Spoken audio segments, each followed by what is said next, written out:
And welcome back. And as was mentioned, we're doing a quick check-in with Smart Belize to find out about their new services that are being offered, and of course to get the details on the 4G LTE.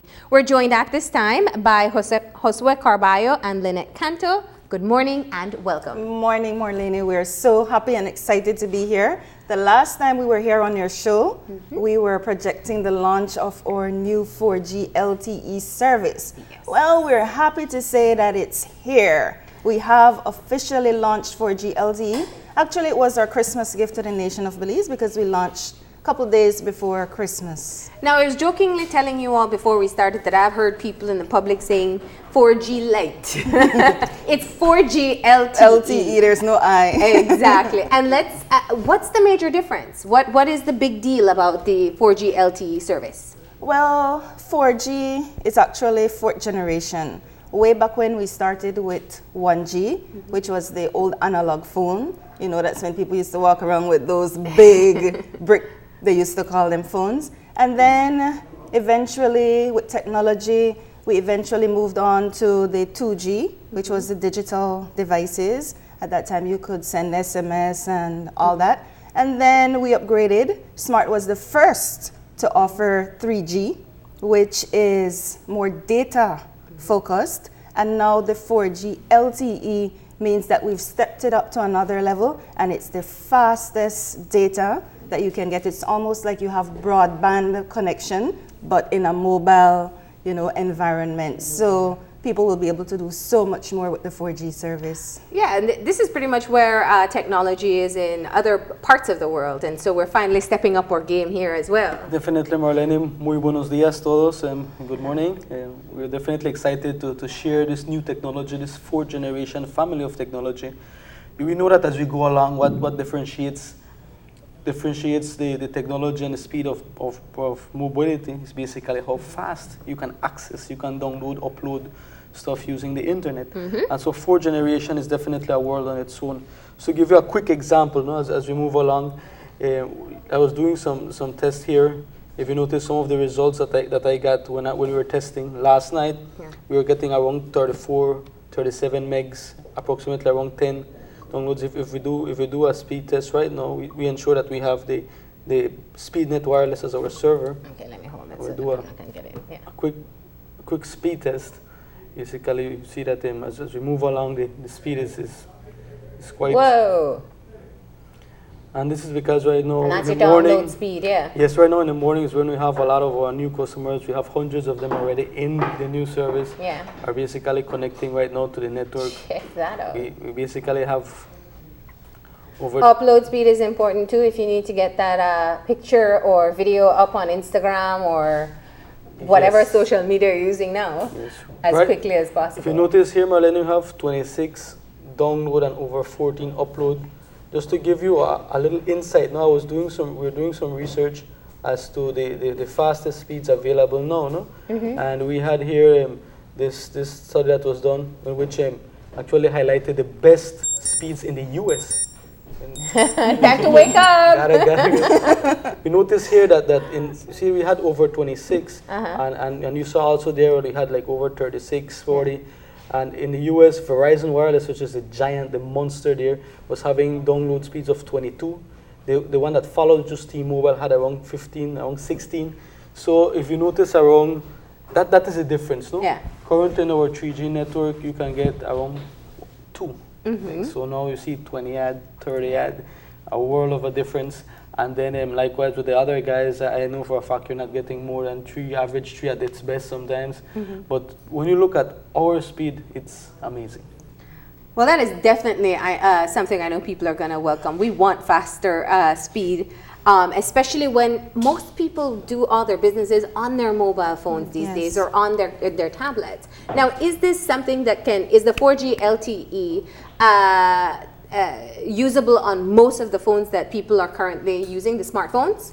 No, there are specific devices that have been tested and that are specifically certified for the 4G LTE network. Okay. But the good news is that you have other devices that you'll be able to use to make sure that your phone can connect to the network. Yes, well, we have right now 4 devices, Marlene, and that's what we're here to talk about, Yeah. no, because it's important for us to give access to handsets, for people to be able to have accessible devices for them to connect to the network.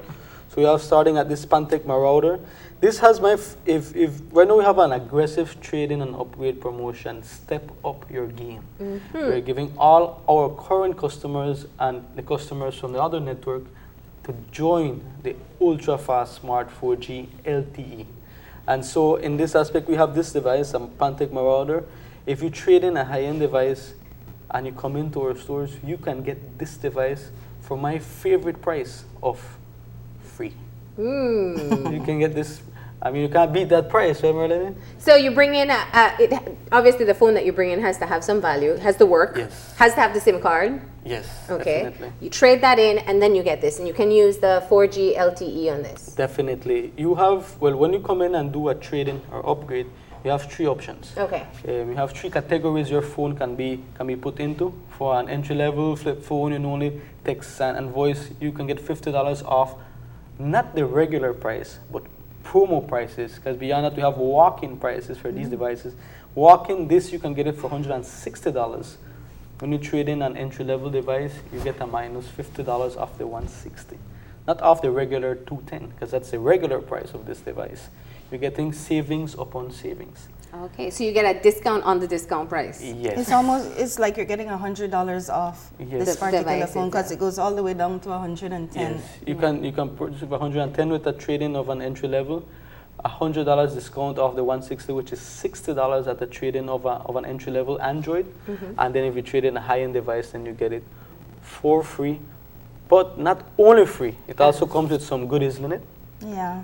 You get the SIM card for Okay. free because these devices use a SIM card. Okay. You get free gigabyte of data, which is worth $35. That's right. And you also get $15 free credit. So you're looking at about $65 worth of goodies that you're getting. That's when added you- on. Yes. Added on to the yes. free price. And And that's the Marauder. yes, we have, well, we also have the Pantech Perception. This one as well is a very neat device.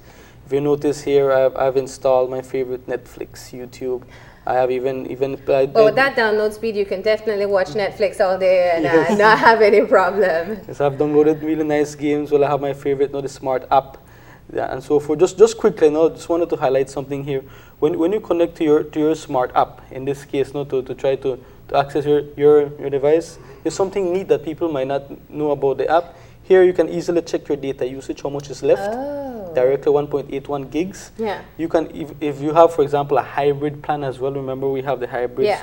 the Flex Junior, the Choice, the Select. You can use your prepaid credit that you have here and pay it instantly here on this smart app as well. No? So we also encourage people all smart customers, 3G, 4G, to go into the Play Store and download the smart app. And there you can do a lot of the transactions that you do with text messaging. You can do it in one platform. So that is the Pantech Perception. All yes. right? And then we have the LG Dribble. This we just every day, Transpire. every week we are adding new devices. The LG Transpire, we just added this last week. Okay. As we go expanding our array of devices, you're gonna find newer devices every month coming up. This one is the LG Transpire as well, a really nice brand, and it's available now in our 4G network. And we have definitely also another favorite, the Samsung Galaxy S4. All right. These are currently the 4 handsets. And to let you know, especially the Pantechs, they also come with the mobile hotspot.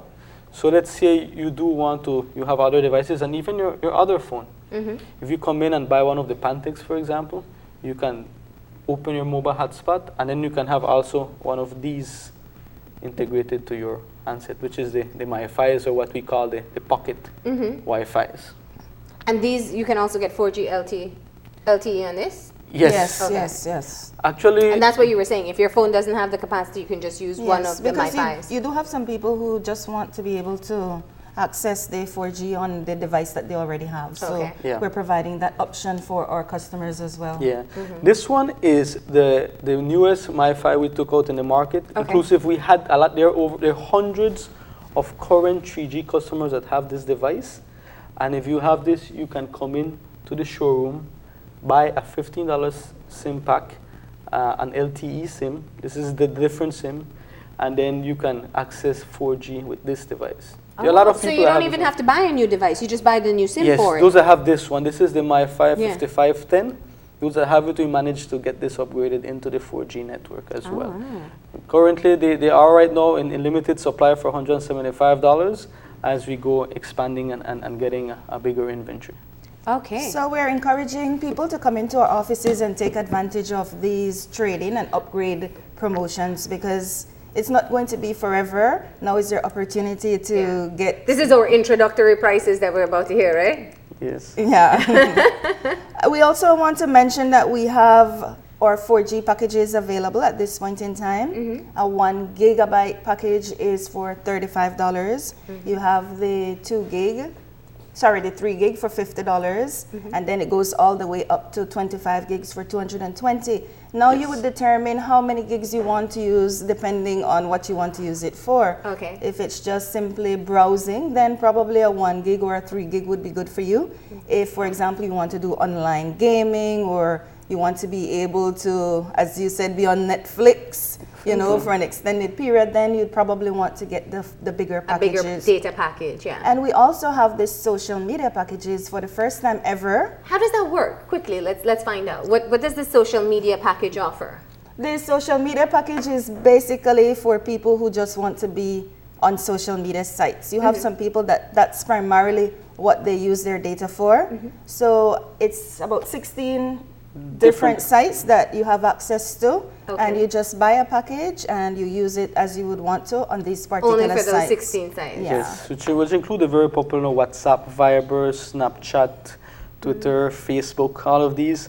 And they're at giveaway prices. It's a 1 gig for $15, 3 gig for $35. And so it's a very much discounted price, but you have limitations, no? But many people, that's what they want it That's for. all they do. That's yeah. what they want. They want it specifically for that. Yes. Okay. Now, one final question in terms of if you, the current smart customers who have a data plan, it's not an automatic upgrade. You do have to go in to be able to get on board with the 4G LTE. Yes, you need first of all, you need a new device. No? Okay. You need a certified 4G Smart Zoom Plus LTE device. So you need to come in. That's why we're offering this upgrade and trading price, not only for customers from the other networks, but encouraging our own customers to upgrade to the 4G, which is very important. Yeah. And then even postpaid customers, remember postpaid customers come with free data. They will also be getting, once they upgrade, they step their game up to a 4G device, they will also be able to get the free data in the LTE network. All right. So people can come in and find out whether or not their phone has the capacity. If not, they can change to these. Yes. And not only coming in, we have different locations that we'll be going to make it easier for some of our customers to be able to access. So they can either come into the showroom, or if we're having a sale in their area, then they will have access to all these promotions as well. Yes. All right. And of course, you have your new showroom downtown too. So people can find you even easier on Albert Street. So they can stop in there as well. Anything else you'd like people to know before we wrap up this segment? Well, definitely it's important to highlight that our entire, I think it's really reminding us that, that we're here, we're up wide awake. I think my producer sent that just now to say we're out of time. Basically, remember that the 4G LTE network is fully a part of the smart family. And so all the smart data sharing you can do. Remember, you can go into the web portal and share your data, buy a big package and share it with family and friends. You can also do it on the 4G LTE network. Okay. And starting Wednesday, we'll be exhibiting, again, highlighting and really bringing to life again our smart house. So everyone is invited to go to our new showroom, downtown, and to come in and experience the 4G LTE live through our smart house starting this Wednesday. Okay. Well, thank you all for stopping in and for telling us all about the new 4G LTE, the fastest data service we can get. And I know a lot of people will definitely look forward to this. So go ahead and find out where you can get in contact with Smart. Go to their showrooms, and as you said, you'll be moving around as well. But with that, we're going to close off this segment, and we're going to shift over now to William as we start our conversation on the health of the Chiquibul forest. And thank you very much, Marlene and our friends there from SMART. And we're shifting now to talk about the health of our forests. And joining us for this conversation, we have Dr. Percival Cho, who's an environmental researcher for the University of Oxford. And we also have on set Denver Cayetano, forest biologist from the University of Belize's Environmental Research Unit. Good morning and welcome to the show, gentlemen. Morning, William, and thanks for having us. Now, very often when you start talking about forests, how do you get into a conversation about the health of the forest? Is it something visible or invisible? It's both, William, actually. It's both. The visible aspects of a forest have to do with the structure, obviously. The large trees versus small trees. Are you seeing wildlife? You know, is it green, first of all? Is it brown? Is it up in smoke? But the intrinsic aspects of forests that we cannot see, that we can only either measure over long periods of time, that tells us, I think, a great deal about the health of our forests, more than just how it looks. Yeah.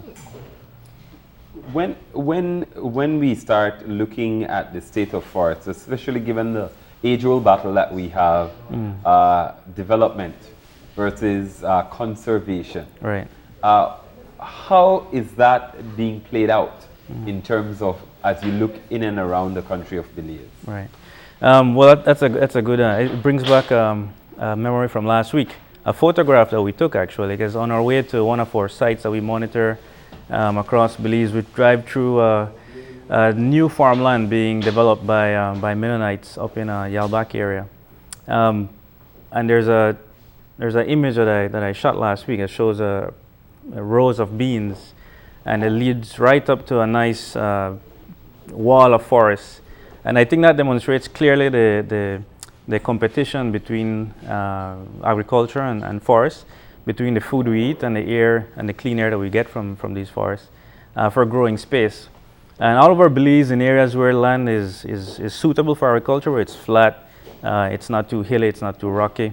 All over Belize where that situation is, with the landscape, there's a competition between agriculture and forests. It's not something that we can, say, do away with.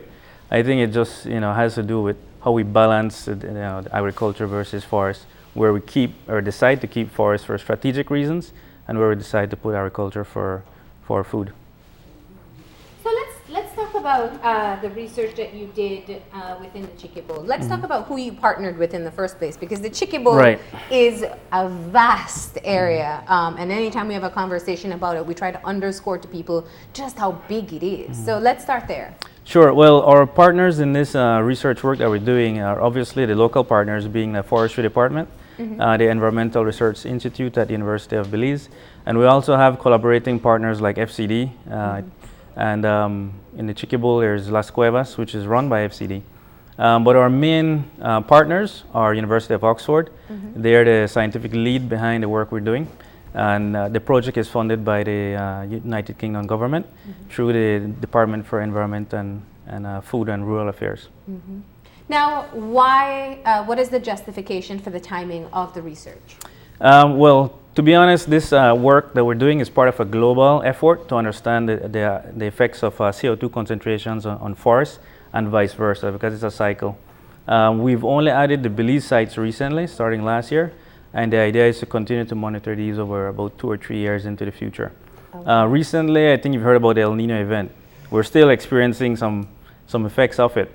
One of the things that El Nino does is increase the temperature, and what effect that may have on forests, we don't quite yet know, but we have a general clue that it may lead to greater release of CO2, which means greater concentrations of CO2 in the atmosphere from forests. Generally, when we hear about forests, we expect it to be a sponge for CO2. But in the cases where we have increased temperature, it's the opposite. Or it could be the opposite. We're still investigating that. So these sites in the Chiquibul and elsewhere in Belize are key for the effect of the El Nino, because we're going to study these over the next year. So this is your baseline? Well, yes and no. It's a bad time to develop a baseline because there's an El Nino event. Yeah. But at the same time, it gives us a comparison between what happens here in Belize versus elsewhere South America and Africa and elsewhere in the tropics. Now, Denver, let's talk a little bit about your involvement and, by extension, the university's involvement in this research. Okay, so yeah, what I do as forest biologist is basically a lot of the groundwork. So I'm in the bush, in the forest. Stick with that Belizean bush. Okay, so I'm in the forest Bush and terminology. I work with the 6 intensive plots that we're trying to get up and running. So basically, we're installing a whole bunch of protocols or techniques and methods going by this global ecosystem monitoring network that basically measure everything from below ground carbon respiration, so carbon in soils, and above ground, so carbon from the leaves and trees. And so that's the bulk of my work. Now, what are the indicators that you're looking and monitoring? Is it mostly CO2 emission?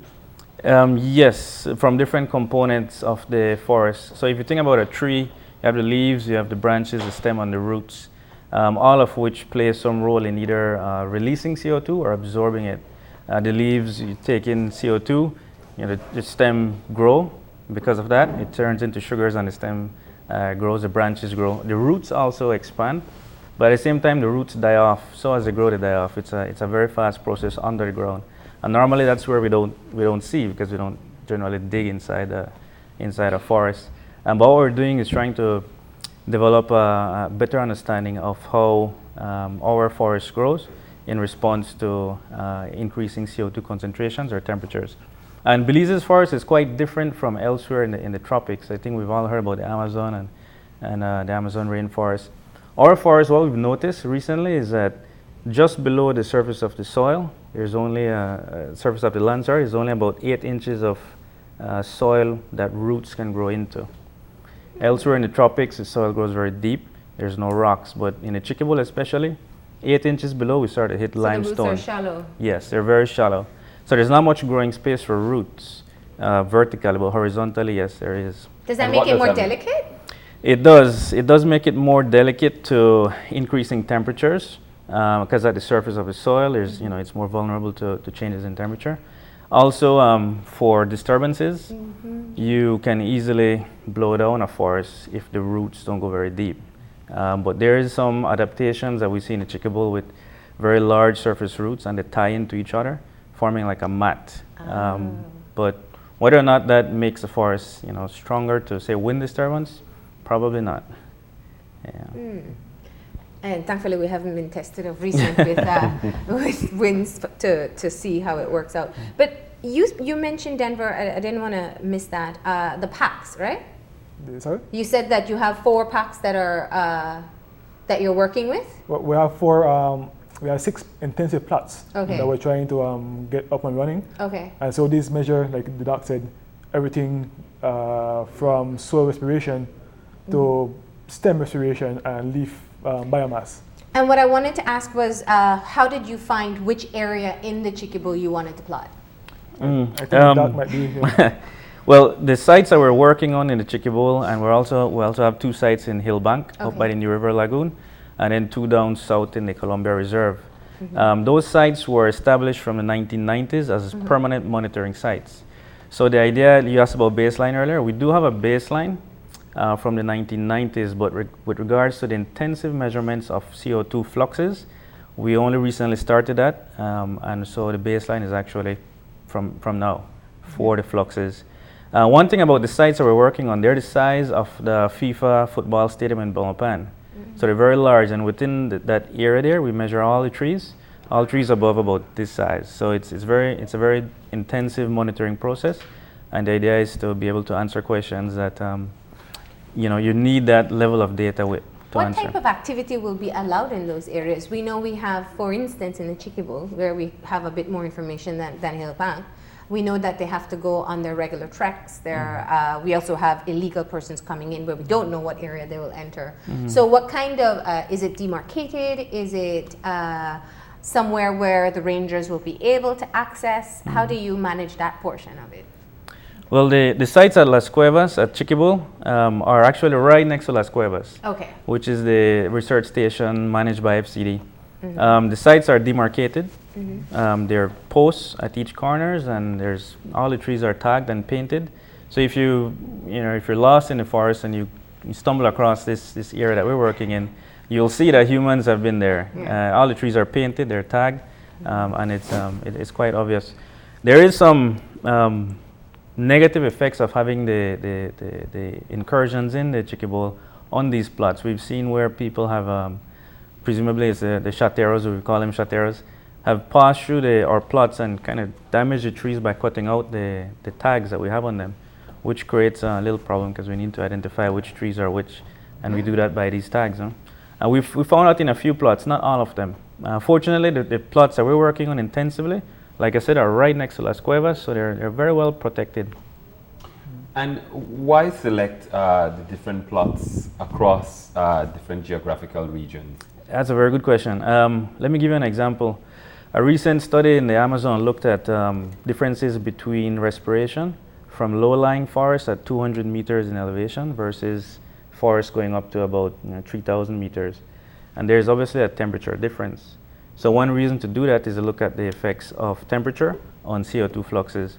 So you can't really have the same forest and move it to a cold spot and then a hot spot. You need to do it across a gradient. The same thing in Belize, we're looking at a rainfall gradient.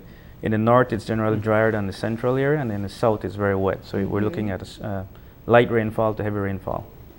And if I may add, so last year was the big Paris climate conference, and a huge win. Everyone was was happy because of the inclusion of forests in that agreement. And so now, 2016 is a year to kind of work on accomplishing those steps. And so the first step is to do exactly this, to find out what the capacity of the forest is to do what it does, act as a sink. So if you're talking about reducing emissions, we need to know what's being absorbed and what's not. Right. So, and that's really the point I wanted to get at. For people who are watching this who probably are not in tune with the environmental conversation on climate change, let's talk about why we need to monitor CO2, what the forests are supposed to be doing, and what seems to be the situation at this point. Well, Denver brought up a good point. That's a good segue into what I was going to mention next, which is the fact that Belize and most other countries with rainforests, having signed on to the climate change agreement, have pledged to reduce their emissions. In the case of Belize, our main source of emissions is deforestation. So the conversion of forests to agriculture, urban areas, roads, whatever it is.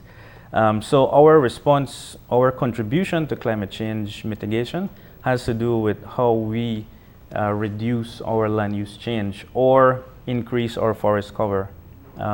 So we emit very little CO2 from fuel. Because we don't have major many cars. and smoke coming out into the atmosphere. Compared to other countries in our region. So our response is basically through our forests, our green areas. So just green up basically. We need to. That's our pledge through the climate change agreement. Now, you were talking a little bit about the advantages of doing it in different geographic regions. Are you also looking at the species and their response and how it might actually validate keeping certain species around? Sure. Elsewhere across the network, especially in South America, a lot of work has been done on species-specific response to climate change, to increase CO2 or increase temperatures. Here, we haven't reached that level yet. Maybe, probably next year or year after that, we might expand into looking at species-specific trait responses to climate change. But at the moment, we're just at the level of the ecosystem. We haven't moved to species as yet. It takes a lot more work and a lot of expertise to get to the species level. And believe me, it's a tedious. At this level, it's very tedious.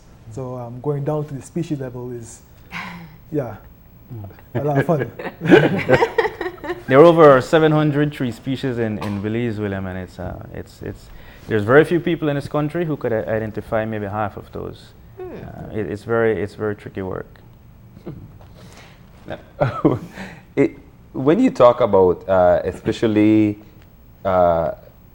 forests and the way they're managed, or in Belize, or how they survive, basically, what has been the main challenge?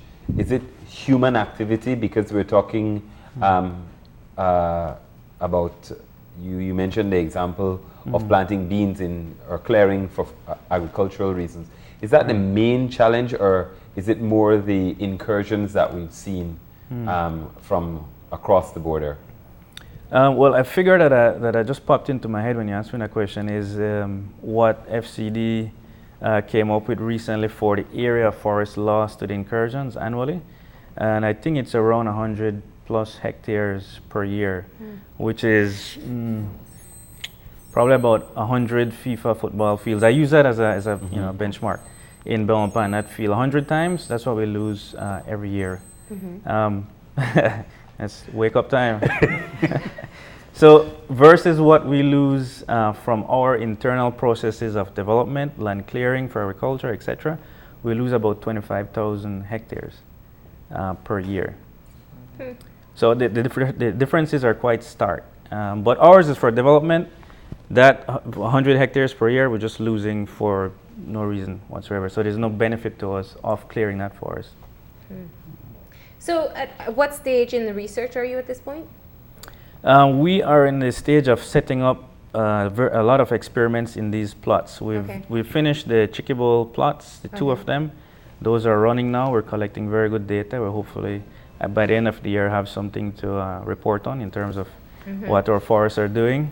And Hillbank, we're in the process of setting that up, and hopefully next month we move to Colombia to set those up. So what are the preliminary indicators from the CO2 levels in the Chiquibul? We haven't really processed the CO2 flux measurements yet. Check us back in like 3 months' time. We'll have some data for you. But I can tell you that Chiquibul is one of the well-stocked areas in terms of carbon. And if we at some point lose that forest, we'll be releasing quite a lot of carbon into the atmosphere. Chiquibul is versus our neighbors is very carbon rich, very dense. Yeah. Now, why would you want the general population to be aware, and how could they tap in to actually support this initiative? It's very important, I think, from the level of our globally, our impact on our climate through our use of fossil fuels, etc., and which leads to the increase in CO2 concentration, which in turn affects us. So it's a cycle, and I think most people are these days. Most people understand that we have an effect on the environment. It affects us again, either positively or negatively at some point. And forests being, especially in Belize, being a large source of carbon and a sink for carbon dioxide, are very important, and any changes we see in these forests could affect our what we understand of climate change, either negatively or positively, depending on how we do it and how we manipulate our forests. In terms of how people can get involved, we're always looking for volunteers. To be bush people? Yes, Mr. Caetano here was once a volunteer. He's now fully employed by the project. Yeah. We've had about 3 or 4 volunteers pass through. Students from SJC. There was a young lady from up north who worked recently with us. And I think the exposure that they have kind of gives them a better appreciation of our forests and how important they are for our country. They cover 60% of our land mass, by the way. I should end with that. And if I could add to that too, as a past volunteer, and now working with the project, this is something different. This is something new. It's good to see that we're moving up to the level of research that we should be at. But there's still a lot of work to be done, and if you jump in, I mean, the experience is there, and the bush is fun. All right. We'll try to get William in some gear. He's like dressing up for it. No, this is definitely, and I think in terms of keeping in context with the climate change conference in Paris and seeing the work that is following up now, it shows that it is not just lip service, which is what some people were fearing, that there are some initiatives taking place, and obviously this is one of them. All right. So thank you. for joining us. And we'll Thank check you for back in having 3 us. months for those levels, right? So go process your data. That's right. We'll be busy collecting data. All right, we're going to go ahead and take a break. When we come back, it's the Chat About Caribbean Integration Week with a closer look at Guyana. So stay tuned.